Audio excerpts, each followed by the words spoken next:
कल्पना कीजिए आप एक ऐसे समय में है जब ना कोई शहर था, ना खेती, ना ही घर। जंगलों में भटकते इंसान, हाथों में पत्थर के औजार और पेट भरने के लिए शिकार। यह है हमारी कहानी का सबसे पुराना अध्याय, पुरा पाषाण युग का। जी हाँ, जहाँ इंसान के अस्तित्व की शुरुआत हुई थी। हिम युग का अधिकतर हिस्सा कहा जाता है इसी युग में बीता और भारतीय पुरा पाषाण युग को 3 भागों में बांटा गया है। आरंभिक पुरा पाषाण युग, जिसे 25 लाख ईसा पूर्व से लेकर 1 लाख ईसा पूर्व तक माना गया है। मध्य पुरा पाषाण युग, जो 1 लाख ईसा पूर्व से लेकर 40,000 ईसा पूर्व तक रखा गया है। उच्च पुरा पाषाण युग, जिसे 40,000 ईसा पूर्व से लेकर 10,000 ईसा पूर्व तक रखा गया है। लेकिन सवाल यह उठता है कि उस समय इंसान कैसा दिखता था? क्या वह बोल सकता था? क्या वह समूह में रहता था? और सबसे महत्वपूर्ण, वह जिंदा आखिर उस समय इस तरह जीवन कैसे जीते थे? उस समय के लोग ना तो खेती करना जानते थे, ना ही घर बनाना।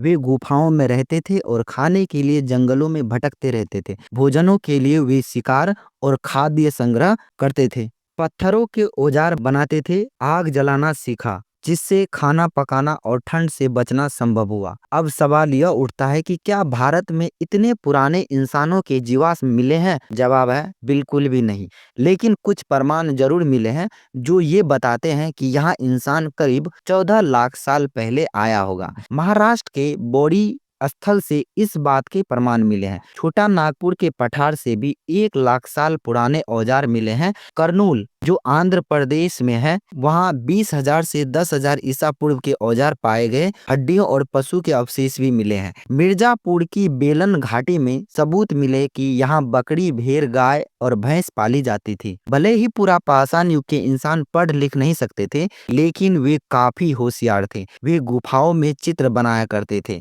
जो उनकी सोचने की क्षमता को दिखाता है। धीरे धीरे यही लोग शिकार करना और समूह में रहना सीखा और आगे चलकर सभ्यताओं की नींव बना। दोस्तों, आज हमारे पास टेक्नोलॉजी है, बड़ी बड़ी इमारतें हैं, लेकिन सोचिए अगर उन शुरुआती इंसानों ने शिकार करना, औजार बनाना और जीने के तरीके ना खोजे होते तो क्या हम यहाँ होते? यह कहानी सिर्फ हमारे इतिहास की नहीं, यह हमारी विरासत है। अगर आपको यह वीडियो पसंद आया हो तो लाइक, शेयर और सब्सक्राइब करना न भूलें। अगली बार फिर मिलेंगे एक रोचक सफर के साथ।